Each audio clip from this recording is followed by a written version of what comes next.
भाइयों, आप भी सुनते होंगे कि डोग कॉइन को लाखों परसेंट गेन हो गया, हजारों परसेंट गेन हो गया। तो आप लोग का भी दिल करता होगा कि आप भी कोई ऐसा कॉइन खरीदें जो आपको इतना हजारों परसेंट गेन दे। शिबा इनू भी पिछले कुछ दिनों में बहुत ही ज़्यादा फेमस हो रहा है, क्योंकि ये भी उसी डोग से मिलता जुलता है जो डोग कॉइन बहुत ज़्यादा फेमस हुआ था। लेकिन अगर शिबा इनू को भी इतना फेमस होना है तो उसके लिए एक बहुत ज़रूरी चीज़ है, जो है बर्निंग। बर्निंग मतलब क्या होता है कि जब कोई एक इंसान बहुत ज़्यादा टोकन को किसी एक डेड वॉलेट में ट्रांसफ़र कर देता है, उसको बर्निंग बोलते हैं। पिछले कुछ दिनों में विटालिक ब्यूटिन ने, जो इथेरियम के फाउंडर हैं, उन्होंने बहुत ज़्यादा बर्निंग की है शिबा इनू की, जो हेल्प करता है शिबा इनू के प्राइस को ऊपर ले जाने में। तो अगर हम लोग चाहते हैं कि शिबा का प्राइस बहुत ज़्यादा ऊपर जाए तो उसके लिए बर्निंग बहुत ही ज़्यादा ज़रूरी है, क्योंकि इससे होता क्या है कि जो भी टोकन है वो आउट ऑफ सर्कुलेशन चला जाता है। आउट ऑफ सर्कुलेशन जाने से जो टोकन बच जाते हैं उनमें स्कार्सिटी का माइंडसेट आ जाता है, और फिर होता है कि प्राइस ऊपर चल जाती है। तो एकमात्र चीज़ जो शिबा को 1 रुपये या 0.1 रुपये तक ले जा सकती है, वो मात्र ये बात है कि कितना कॉइन बर्न किया जा रहा है।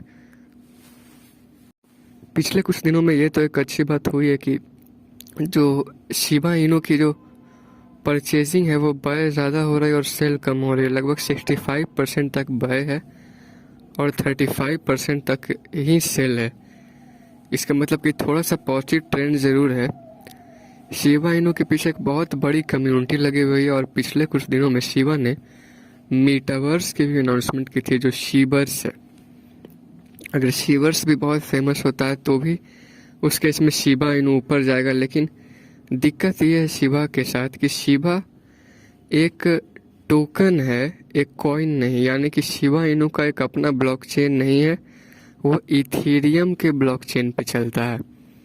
तो इस सिचुएशन में बात यह हो गई कि शिबा इनू दुनिया का 12वां सबसे बड़ा कॉइन तो बन गया है, टोकन आई मीन सबसे बड़ा क्रिप्टो करेंसी तो बन गया, 12वां नंबर पे आ गया है। लेकिन लगभग मात्र 350 ही कुछ ऐसे मर्चेंट हैं जो शिबा इनू को एक्सेप्ट करते हैं। तो अब बात यह है कि हो तो इतना बढ़ा गया, लेकिन लोग इसको बिजनेस में यूज़ नहीं कर रहे हैं। तो शिबा इनू का दाम अपने आप तो इतना ऊपर नहीं ही जाएगा। तो जो एकमात्र चीज़ बचती है जो हो सकती है वो है बर्निंग। मात्र बर्निंग ही इस चीज़ को बचा सकता है, शिबा का प्राइस ऊपर लेके जा सकता है। प्रॉब्लम यह है कि जो डोग कॉइन की आंधी आई थी, उस आंधी में बहुत लोगों ने अंधाधुंध पैसा शिबा पे लगा दिया है, क्योंकि उन्हें लगा था कि जैसे और सब ऊपर जाएगा, जैसे डोग कॉइन ऊपर गया उसी तरह शिबा भी ऊपर जाएगा। लेकिन शिबा ऊपर गया तो नहीं है, और उल्टा इलॉन मस्क ने भी ऐसा ट्वीट कर दिया था कि वो एक भी शिबा होल्ड नहीं किए हुए हैं, तो उससे भी शिबा का दाम पे असर पड़ गया था। डोग कॉइन में भी जब लोग इन्वेस्ट करते हैं तो वो एक्चुअली डोग कॉइन पे इन्वेस्ट नहीं कर रहे हैं, वो इस बात की प्रोबेबिलिटी पे इन्वेस्ट कर रहे हैं कि आने वाले फ्यूचर में इलॉन मस्क उस पर ट्वीट करेंगे या नहीं, क्योंकि डोग कॉइन की पूरी प्राइस इलॉन मस्क के ट्वीट से ही चलती है। मस्क ट्वीट करते हैं डोग का प्राइस ऊपर जाता है, नहीं करते नीचे आ जाता है। और शिबा के साथ भी यही हो रहा है कि शिबा की अपने आप में बहुत ही कम वैल्यू है, और एक्चुअली जो होना चाहिए कि क्रिप्टो करेंसी की अपने आप ही में बहुत अच्छी रेपुटेशन होनी चाहिए, उसकी टेक्नोलॉजी होनी चाहिए, ब्लॉकचेन होना चाहिए, जो शिबा के पास नहीं है। जैसे एज फॉर एग्जांपल जो सोलाना है या पॉलीगॉन है, उसकी टेक्नोलॉजी बहुत ही अच्छी है और उसे बहुत ज़्यादा किसी के प्रचार प्रसार की ज़रूरत नहीं, वो अपने ही ऊपर जाता है। या इथेरियम भी। शिबा ऐसा नहीं है, शिबा का अपने आप में बहुत ही कम दम रखता है।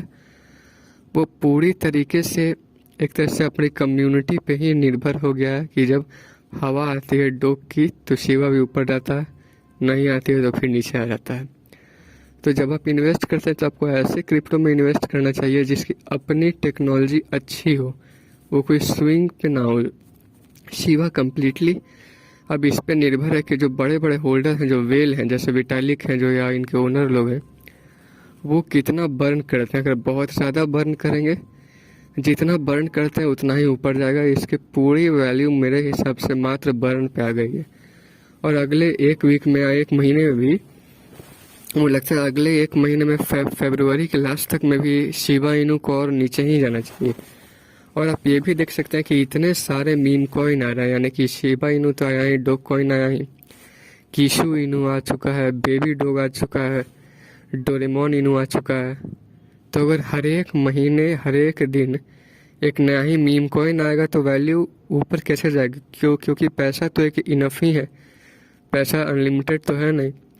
और जैसे मीम कॉइन की आंधी आ रही है, हर एक दिन एक नया मीम कॉइन आ रहा है, ऐसे में वैल्यू तो नीचे जाएगी, ऐसे में वैल्यू ऊपर कैसे होगी? लोग जैसे इस चीज़ का एक स्विंग बना दें कि डॉग से जुड़ा हर एक चीज़ ऊपर जाएगा, और बहुत ज़्यादा होप अपने से जोड़ लिए हैं कि जैसे डॉग ऊपर गया तो ये भी ऊपर जाएगा ही। तो क्योंकि आप लोगों से बहुत लोग हज़ारों डॉलर इन्वेस्ट किए हैं, तो मैं भी होप करता हूँ कि अगर ऊपर जाए तो बहुत अच्छा होगा, क्योंकि मैं बिल्कुल नहीं चाहूँगा कि आप में से किसी का 1 रुपया भी लॉस हो। लेकिन इस बात को भी याद रखेंगे कि शिबा इनू बहुत हद तक एक्सटर्नल फैक्टर्स पे निर्भर हो जाता है, या उसकी अपनी खुद की टेक बहुत कम है। तो अगर विटालिक ने जितना बर्न किया है, अगर उससे भी कई ज़्यादा बर्न करते हैं तो ही शिबा इनू ऊपर जाएगा, 0.1 रुपये या 1 रुपये तक जा सकता है। नहीं तो ऐसे मेरे हिसाब से कोई उम्मीद नहीं है। तो अगर वीडियो आपको अच्छा लगा हो तो लाइक कर दें, सब्सक्राइब करें। मैं आपके लिए वीडियो लाते रहूँगा। मैं फ्यूचर में भी डेली अपडेट डालने वाला हूँ चैनल पर, और बहुत ज़्यादा काम करूँगा और कोशिश करूँगा कि आपको बिल्कुल रिसर्च बेस्ड आइडियाज़ दूँ, ट्रेंड्स बताऊँ। मिलते हैं जल्द, धन्यवाद।